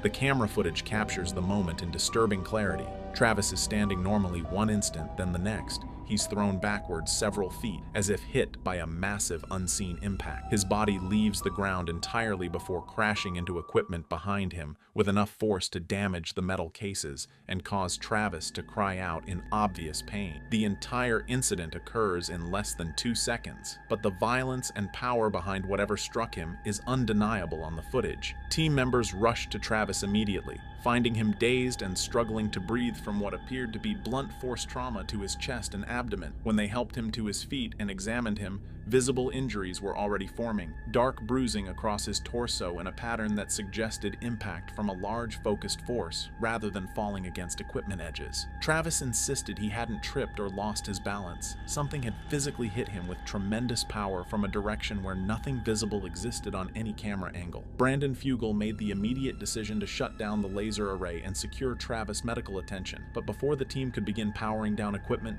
the situation escalated dramatically as additional crew members came under attack. Eric Bard was positioned approximately 30 yards from Travis at a secondary monitoring station, collecting spectrographic data and observing atmospheric changes during the laser experiment. When Travis was attacked, Eric had immediately started moving toward him to provide assistance. But before he'd covered half the distance, he suddenly stopped, staggered, and collapsed to his knees, clutching his head and upper body. The footage shows Eric's collapse happening within seconds of Travis being struck, suggesting a coordinated assault on multiple team members rather than isolated incidents. Crew members who reached Eric first found him in severe distress. He was vomiting. His skin was flushed and hot to the touch, and he reported intense burning sensations across his exposed skin areas, including his face, neck, and hands. The symptoms were consistent with acute radiation exposure, which seemed impossible given that no radiation sources were present in the experiment beyond normal background levels. Eric was clearly in worse condition than Travis, unable to stand without support and exhibiting signs of shock, including rapid heartbeat, shallow breathing, and disorientation about where he was and what had happened. Brandon ordered immediate evacuation and called for emergency medical response, recognizing this had escalated beyond anything the team's first aid training could handle. While waiting for paramedics, team members noticed something disturbing. Eric's exposed skin areas were developing visible burns that appeared to be progressing in real time, starting as redness but darkening to second-degree burn appearance within minutes. Medical equipment the team had on site for monitoring crew health during investigations revealed elevated radiation readings on Eric's body and clothing that exceeded safe exposure limits. This was medically impossible. Radiation doesn't spontaneously appear on a person without a source, and there were no radioactive materials anywhere near the experiment site. When paramedics arrived and transported Eric to the hospital, emergency room physicians were baffled by his presentation. The burns, radiation readings, and systemic symptoms were consistent with significant radiation exposure, yet there was no logical source for such exposure. Eric's condition stabilized after several hours of treatment, but the medical mystery of how he'd been exposed to radiation in the middle of a Utah desert remained completely unexplained. The incident proved that whatever had attacked Travis hadn't stopped with a single victim. It had systematically targeted multiple team members with different forms of assault. Brandon Fugel stood on the mesa watching 2 of his team members injured and possibly dying, facing the most difficult decision of his tenure as Skinwalker Ranch owner. As a successful businessman accustomed to calculated risks and data-driven decisions, Brandon now confronted a situation where no amount of wealth, planning, or expertise could guarantee his team's safety against threats that defied scientific explanation. His first instinct was immediate evacuation, get everyone off the mesa, shut down all experiments, and regroup once injuries were assessed and medical professionals provided guidance. But the scientist part of Brandon recognized they were documenting something unprecedented. Whatever had attacked Travis and Eric had responded to their experiment in ways that proved intelligence, awareness, and capability for physical interaction with humans. This was exactly the kind of breakthrough evidence the ranch had been seeking for decades, and abandoning the investigation meant potentially losing data that could never be replicated. The ethical calculation was brutal. Continue collecting data while people were being injured, or prioritize immediate safety over scientific discovery. Brandon made calls to medical consultants describing Eric's symptoms, seeking guidance on whether they were dealing with a medical emergency requiring immediate hospital transport or something that could be managed on-site while securing equipment and data. The responses were alarming. Radiation exposure severe enough to cause visible burns and systemic symptoms required immediate professional medical intervention and potentially weeks of monitoring for delayed effects, including organ damage and immune system compromise. There was no ethical justification for keeping Eric on the mesa 1 second longer than necessary for safe transport. Travis, despite his own injuries and obvious pain, argued for continuing the experiment. He recognized the scientific importance of what they were documenting and believed they could implement safety protocols to protect remaining team members while collecting additional data. Brandon overruled him, making the definitive call to shut down all equipment and evacuate to the command center. But even that decision proved complicated when something began attacking from above, making evacuation itself dangerous. Brandon found himself coordinating a retreat under hostile conditions from an enemy he couldn't see, couldn't predict, and couldn't defend against using any conventional security measures. His background in real estate development and business management had prepared him for financial risks and complex negotiations, not tactical evacuation of personnel under assault from unexplained phenomena. As the team began shutting down equipment and preparing to evacuate the mesa, the attacks escalated in a way that suggested whatever they'd provoked was determined to prevent them from leaving, or perhaps to punish them for the laser experiment. Multiple crew members reported feeling impacts from above, not gentle touches or subjective sensations, but forceful strikes that knocked equipment from their hands and caused them to stumble or fall. The camera footage captures several incidents where objects and people appear to be struck by invisible forces from the empty sky above. One particularly dramatic sequence shows a heavy metal equipment case being lifted off the ground and thrown laterally across the mesa, traveling at least 15 feet before crashing down and breaking open. No wind, no visible force, just the case suddenly airborne and violently displaced. Physics alone made this impossible. The case weighed over 40 pounds and would require significant force applied at precise angles to achieve the trajectory captured on video. Crew members scrambled to secure equipment and themselves as the aerial assault continued. Sound equipment recorded bizarre audio during this period, deep rumbling sounds that seemed to come from directly overhead despite clear skies, high-pitched whining noises that hurt team members' ears and couldn't be isolated to any equipment source, and what several people described as a rhythmic pulsing that they felt physically in their chests, like standing near massive subwoofers at a concert. The coordinated nature of the attack suggested intelligence. Different crew members were being targeted with different types of assault simultaneously, as if something was observing their positions and choosing appropriate methods to harass or injure each person. Brandon's security personnel attempted to provide protection, but were helpless against threats they couldn't see or predict. One security officer was struck hard enough to knock his radio from his belt, the device skittering across the mesa as if kicked by an invisible foot. Another reported feeling hands pushing against his back, trying to force him toward the mesa's edge, though no one was near him, and footage confirmed he was isolated from other team members. The psychological terror of being under attack from unseen forces was as damaging as the physical impacts. Trained security professionals accustomed to assessing and responding to threats found themselves completely ineffective against an enemy that violated every assumption about how physical reality operates. While chaos unfolded on the mesa, Ranch Superintendent Thomas Winterton and Chief Security Officer Bryant Arnold were positioned at the ranch perimeter, monitoring access points and maintaining communication with the investigation team. Their experience that night proved the attacks weren't confined to the Mesa experiment site, but were happening simultaneously across different areas of the property. Thomas was conducting a routine perimeter check in his vehicle when he reported via radio that he was being followed by something he couldn't see, but could hear moving through brush parallel to the road. The sound was too large and too coordinated to be wildlife. and it maintained pace with his vehicle even as he accelerated. When Thomas stopped to investigate with spotlights, he saw nothing. But the moment he turned off his vehicle's lights, he heard what he described as footsteps approaching his position from multiple directions simultaneously, as if he was being surrounded. His radio transmission to Bryant captured genuine fear in his voice as he requested immediate backup. Bryant responded in his security vehicle but experienced catastrophic equipment failure en route. His radio cut out mid-transmission.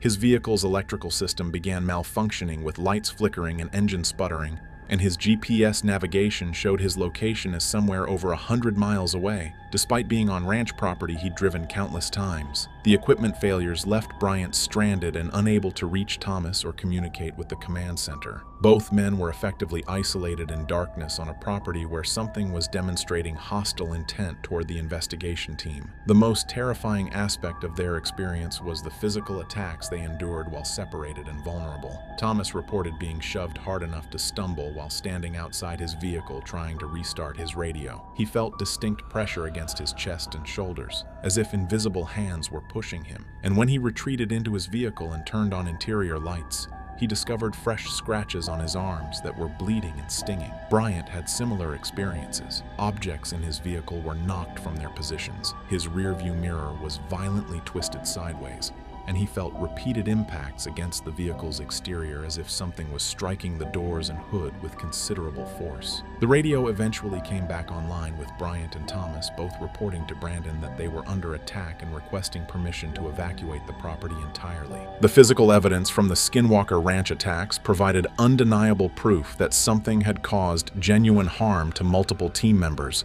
documented through medical records that would stand up to legal and scientific scrutiny. Eric Bard's hospital evaluation revealed radiation exposure levels that triggered mandatory reporting to federal authorities who monitor such incidents for public safety and national security purposes. His radiation readings measured at levels consistent with proximity to industrial radioactive sources or medical radiation equipment, yet no such sources existed anywhere near the ranch during the experiment. The burns on Eric's skin were classified as second-degree thermal and radiation burns, requiring specialized treatment including topical medications and monitoring for infection. Blood work showed elevated white blood cell counts and other markers consistent with the body's response to radiation damage, effects that typically take hours or days to appear but manifested in Eric within minutes of exposure. Medical professionals who treated Eric documented their findings with the caveat that the exposure source remained unknown and unexplained, unusual language in medical records that typically identify specific causes for injuries.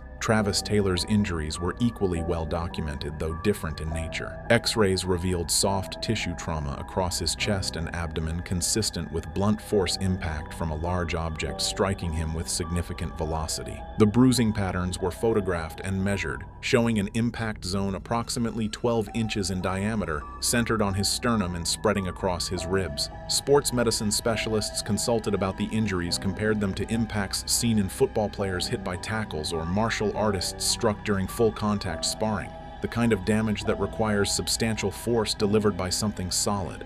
What made Travis's injuries medically puzzling was the absence of corresponding external trauma. When someone is hit hard enough to cause that level of internal bruising, there's typically skin abrasions, cuts, or surface damage from whatever struck them. Travis had none of that. His skin was intact except for the deep bruising, as if he'd been hit by something that could deliver tremendous force without surface friction or cutting edges. Thomas Winterton and Brian Arnold's scratches were examined by medical staff and photographed for documentation. The scratch patterns were analyzed and determined to be consistent with fingernail or claw marks rather than contact with equipment edges or vegetation. The injuries were fresh, appearing during the investigation period, and located on body areas that were covered by clothing when the men left the command center. Dr. Travis Taylor, despite his own injuries, immediately began analyzing the data collected during the attack, determined to find scientific explanations for what had happened to him and his team members. His preliminary analysis revealed electromagnetic anomalies that correlated precisely with the timing of each physical attack, suggesting a connection between energy phenomena and the violence experienced by the crew. During the 8 minutes of laser operation before Travis was struck, sensors detected a progressive buildup of electromagnetic energy in the anomaly zone at frequencies that matched the laser emissions, but at amplitudes exponentially higher than what the equipment was producing. Travis theorized they'd inadvertently created a resonance effect where the laser energy was being amplified by something in the atmosphere or space above the mesa, building to levels that triggered a defensive or retaliatory response from whatever generates the phenomena. The moment of Travis's attack corresponded exactly with a massive electromagnetic pulse detected by equipment positioned around the mesa. The pulse registered across multiple sensor types simultaneously. Magnetometers, RF spectrum analyzers, and electric field detectors all recorded spikes that exceeded their measurement capabilities by orders of magnitude. The pulse originated from a point in the anomaly zone directly above where Travis was standing and propagated outward in a focused beam rather than radiating equally in all directions. This directional characteristic suggested intentional targeting rather than random energy discharge. Eric Bard's radiation exposure remained the most scientifically puzzling aspect because radiation detectors positioned around the mesa showed no elevated readings in the environment, only on Eric's body and clothing after his collapse. Travis hypothesized that Eric had been exposed to a highly localized and brief burst of radiation, intense enough to cause damage, but short-lived enough to dissipate before environmental sensors could detect it. This would require technology or natural phenomena capable of generating and directing radiation with precision that exceeded any known human capability. The aerial assault phase showed even more interesting data. High-speed cameras captured frame-by-frame sequences of objects being displaced, and careful analysis revealed subtle atmospheric distortions at the moment of impact, like heat shimmer or gravitational lensing effects that indicated something was present even if not directly visible. Travis believed they were observing camouflaged or phase-shifted matter that could interact physically with normal matter, while remaining largely invisible to human perception and most sensor types. The violent attacks during the Mesa experiment fundamentally transformed how Brandon Fugel approaches investigations at Skinwalker Ranch, implementing safety protocols that acknowledge the genuine physical dangers posed by whatever phenomena exist on the property. The most immediate change was mandatory medical monitoring for all personnel during investigations. Team members now wear biosensors that continuously track heart rate, blood pressure, body temperature, and radiation exposure, with real-time data transmitted to medical personnel stationed at the command center who can order immediate evacuation if dangerous physiological changes are detected. Brandon invested in a mobile medical unit permanently stationed at the ranch, equipped with emergency treatment capabilities and staffed by paramedics trained in radiation exposure response, trauma care, and psychological crisis intervention. The unit includes equipment to measure and document radiation levels on individuals, allowing immediate assessment of exposure risks. All investigation plans now undergo safety review by an independent committee including physicians, radiation safety experts, and security professionals who assess potential risks and recommend protective measures before experiments are approved. High-risk investigations require written, informed consent from all participants acknowledging specific dangers and agreeing they understand experiments might trigger hostile responses from unknown phenomena. Brandon also implemented tactical withdrawal protocols, predetermined evacuation routes, rally points, and communication procedures for situations where investigations need to be abandoned quickly under potentially hostile conditions. Security personnel receive training in protecting team members from threats that may not be visible or predictable using conventional security methods. The psychological impact on team members has been significant and ongoing. Travis Taylor, despite being a trained scientist comfortable with uncertainty and unexplained phenomena, admits the experience changed his perspective on Skinwalker Ranch investigations. He's more cautious now about experiments that might be perceived as aggressive or threatening by whatever intelligence or phenomenon exists at the ranch, recognizing that their laser experiment may have crossed a boundary that provoked retaliation. Some crew members requested transfers to other projects after witnessing the attacks, unwilling to continue working at a location where they might be physically harmed by forces they can't understand or defend against. Brandon has made counseling resources available to all staff and doesn't pressure anyone to participate in investigations they're uncomfortable with. For 5 seasons, Dr. Travis Taylor served as chief scientist on The Secret of Skinwalker Ranch, investigating phenomena that defied conventional physics and documenting evidence that mainstream science couldn't explain. Subscribe now because in 2024, Travis made a shocking announcement. He will never return to Skinwalker Ranch under any circumstances,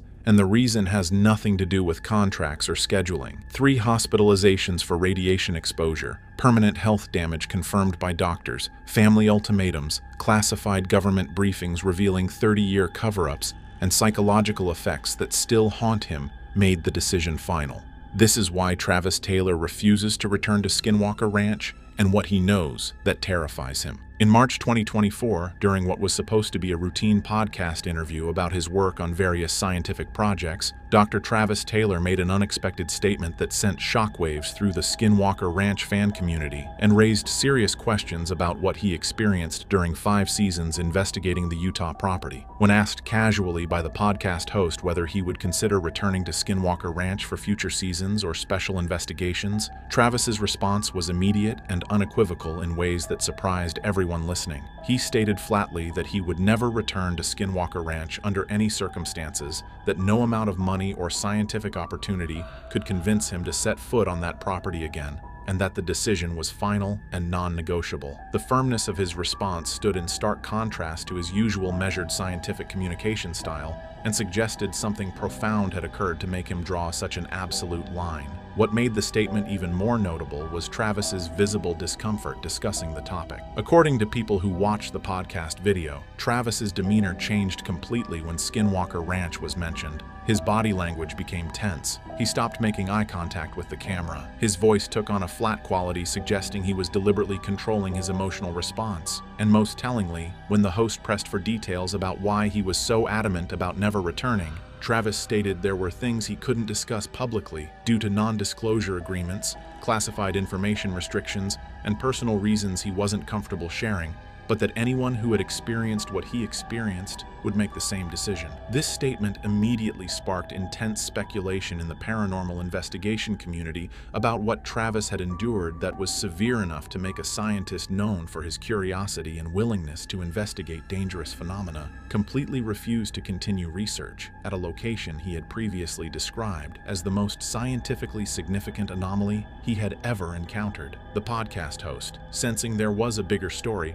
attempted to probe further by asking if Travis's decision was related to health concerns, and Travis acknowledged that health was definitely a factor, but stated it was more complicated than just physical health issues. He mentioned that there were psychological aspects, family considerations, and knowledge he had gained about the ranch and what occurs there that fundamentally changed his perspective on whether continuing the investigation was worth the personal cost. In the days following the podcast, Travis's social media accounts were flooded with questions from fans and fellow researchers asking for more details about his decision, but Travis remained largely silent on the topic, offering only occasional brief responses that he had said everything he could say publicly, and that people would need to respect his privacy regarding personal health and family matters. What viewers of The Secret of Skinwalker Ranch didn't see during the 5 seasons Travis appeared on the show was the full extent of medical emergencies and hospitalizations he experienced as a direct result of conducting experiments and investigations on the property. Incidents that were either not filmed,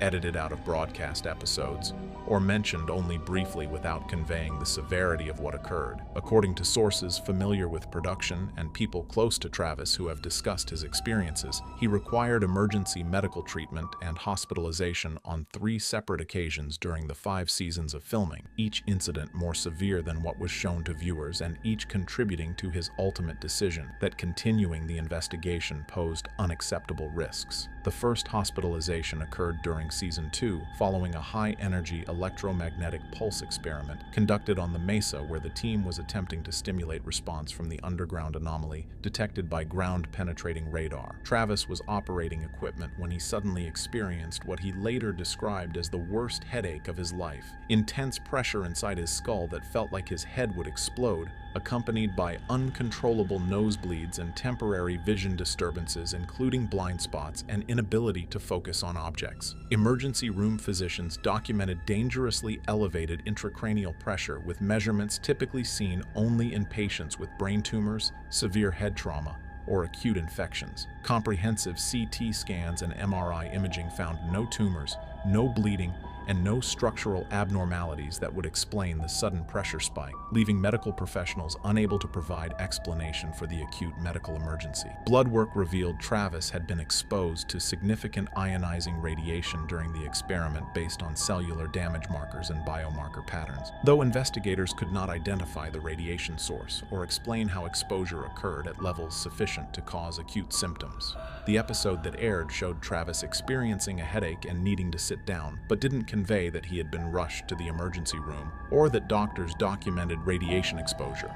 The second hospitalization happened during Season 3 when the team was conducting drilling operations attempting to reach the underground metallic structure. Travis suddenly experienced severe vertigo described as the entire environment spinning violently, followed by uncontrollable vomiting and complete loss of consciousness that required team members to physically carry him off the mesa because he couldn't stand or walk. Hospital neurological examination and emergency brain MRI revealed temporary inflammation and swelling in specific brain regions associated with electromagnetic sensitivity and vestibular function controlling balance and spatial orientation. Neurologists documented that the inflammation pattern was consistent with exposure to extremely powerful electromagnetic fields, but couldn't identify environmental sources that would produce fields strong enough to cause this level of acute brain tissue response. Following Travis's third hospitalization during Season 4 and increasingly frequent episodes of unexplained medical symptoms occurring between filming periods,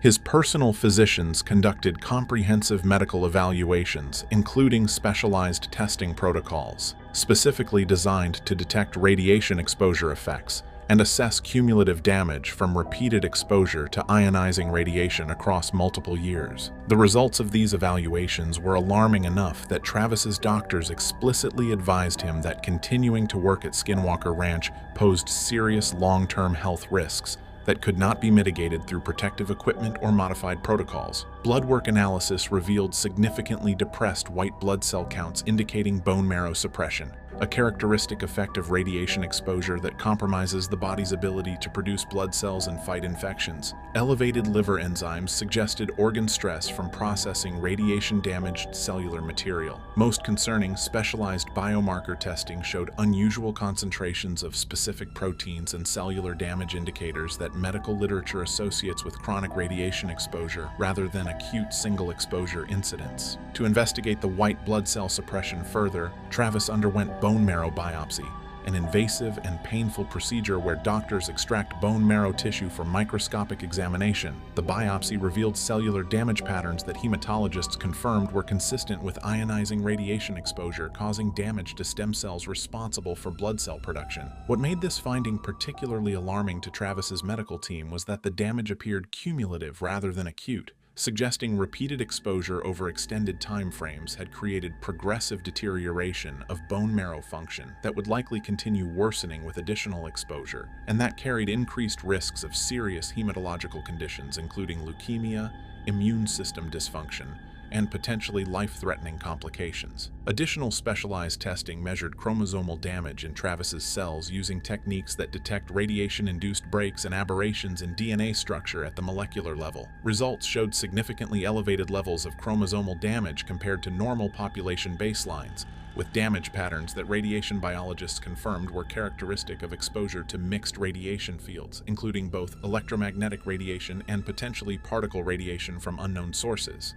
This chromosomal damage is permanent and irreversible, representing genetic alterations that will remain in Travis's cells for the rest of his life and that carry increased cancer risk. Travis's physicians provided him with explicit medical advice documented in his medical records. Continuing to work in environments with elevated radiation levels posed serious long-term health risks, including substantially increased cancer probability, accelerated aging of multiple organ systems, potential permanent immune system compromise, and possibility of acute life-threatening events if he experienced another severe exposure incident. The doctors documented that Travis's cumulative radiation exposure across 5 seasons of Skinwalker Ranch investigation had already exceeded recommended lifetime occupational exposure limits for radiation workers in nuclear facilities, and that continuing exposure could push him into ranges associated with deterministic health effects that occur with certainty rather than probability once exposure thresholds are crossed. Behind the public-facing professional image image of Dr. Travis Taylor as enthusiastic scientist pursuing groundbreaking investigation at Skinwalker Ranch,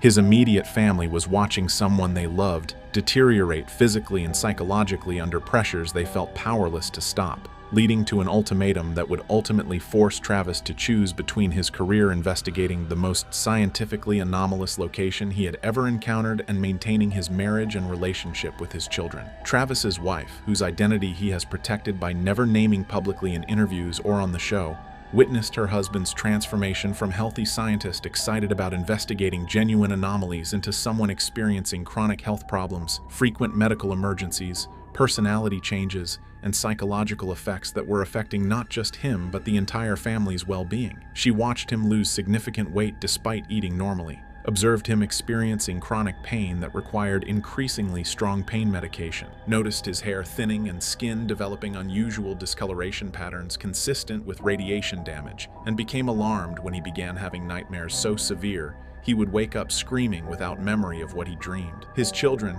who had initially thought their father's work on a television show about mysterious phenomena was exciting and made him seem cool to their friends and classmates, began expressing concerns about why Daddy kept going to the hospital, why he looked tired and sick all the time, and why he seemed different and distant when he came home from filming trips to Utah. According to sources close to the family who have discussed the situation with paranormal investigation journalists, Travis's wife reached a breaking point during season 4, following his third hospitalization, when she realized the pattern was escalating rather than improving, and that each subsequent medical emergency seemed more severe than the previous one, suggesting the situation would continue deteriorating rather than stabilizing if Travis kept returning to the ranch. She gave Travis an ultimatum that forced him to confront the real costs of his continued involvement with Skinwalker Ranch investigation. The ultimatum was delivered in unambiguous terms according to people familiar with the conversation. Either quit the show and stop exposing yourself to whatever is causing these medical emergencies and personality changes, or accept that the family cannot continue living with the constant fear that the next phone call will be from hospital staff informing them you've had another medical crisis or worse,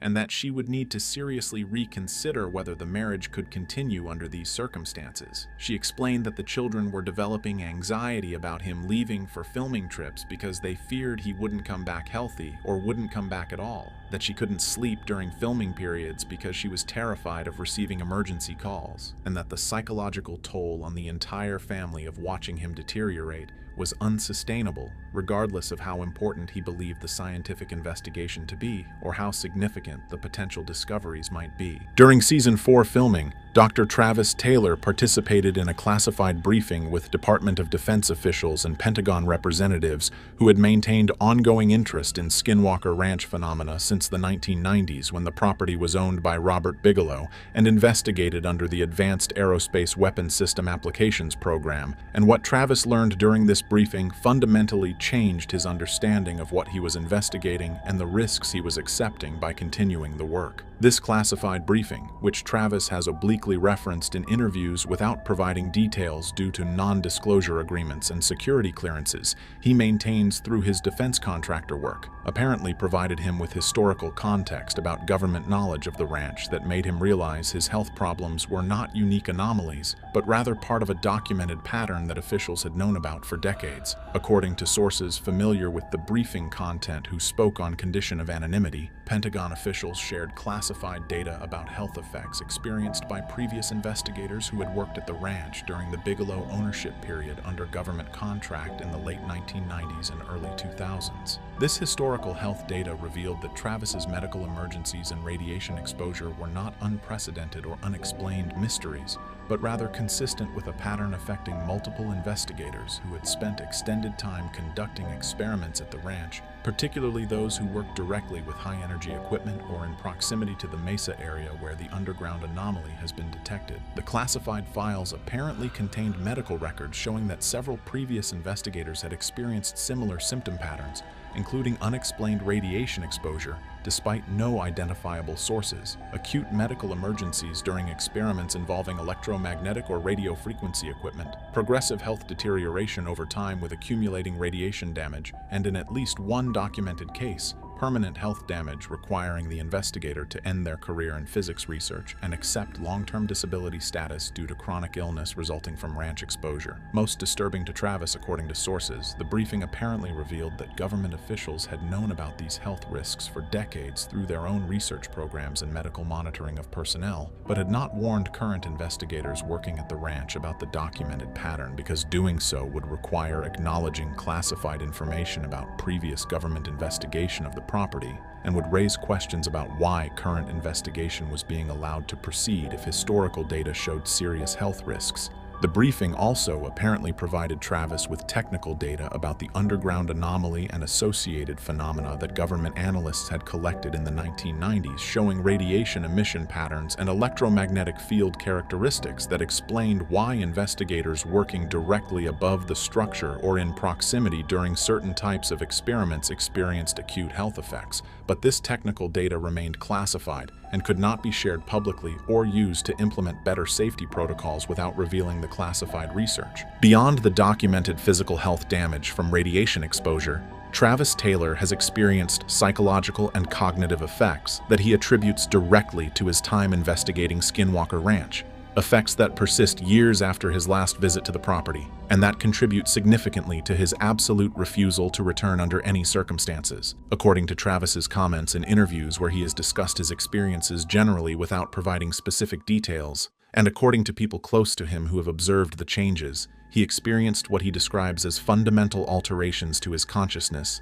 and perception that occurred gradually across the 5 seasons of investigation and that cannot be reversed or undone. Travis has mentioned experiencing vivid recurring nightmares involving the ranch that occur multiple times per week, even years after last being on the property. These are not simple bad dreams, but intensely realistic experiences where he relives specific moments from investigations, experiences phenomena that terrified him during actual events, or encounters entities or presences that he believes are connected to whatever exists at the ranch. The nightmares are so disturbing and realistic that he often wakes up disoriented, unsure whether he is actually awake or still dreaming, and they have affected his sleep quality to the point where he experiences chronic sleep deprivation and has required medical intervention, including sleep medication. More concerning to Travis personally are what he describes as intrusive thoughts and mental phenomena that he doesn't recognize as originating from his own consciousness. He has stated in carefully worded terms that he sometimes experiences thoughts, urges, or mental content that feels foreign or externally imposed rather than naturally arising from his own mind, and that these intrusive thoughts sometimes involve the ranch, the investigations he conducted there, or knowledge about phenomena that he doesn't remember consciously learning. This description matches what psychiatrists and psychologists who study trauma and dissociative disorders would characterize as symptoms requiring professional mental health evaluation,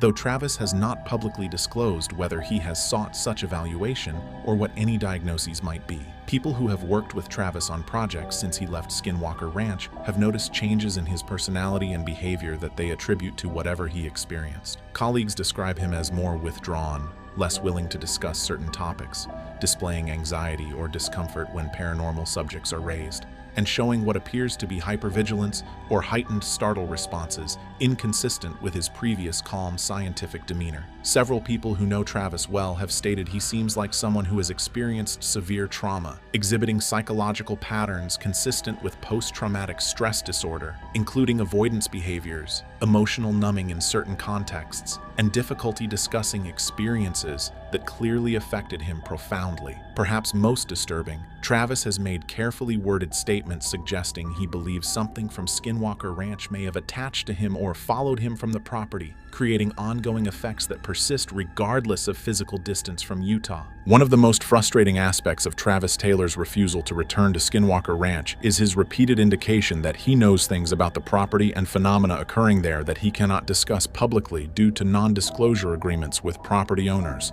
classified information restrictions related to his Defense Department work and security clearances, and personal safety concerns for himself and others. In various interviews since leaving the show, Travis has made tantalizing statements suggesting he understands far more about what is happening at Skinwalker Ranch than he has been able to reveal through the television program or public discussions. He has stated that evidence captured during 5 seasons of investigation, if properly analyzed and understood in full context with information he cannot share, would force mainstream science to reconsider fundamental assumptions about physics, consciousness, and the nature of reality itself. He has said what he personally witnessed and experienced at the ranch convinced him beyond doubt that phenomena occurring there are real, measurable, and repeatable under certain conditions, but that the phenomena don't fit current scientific frameworks and would require entirely new theoretical models to explain. Most intriguingly, Travis has suggested some of the most significant discoveries made at Skinwalker Ranch have never been shown on television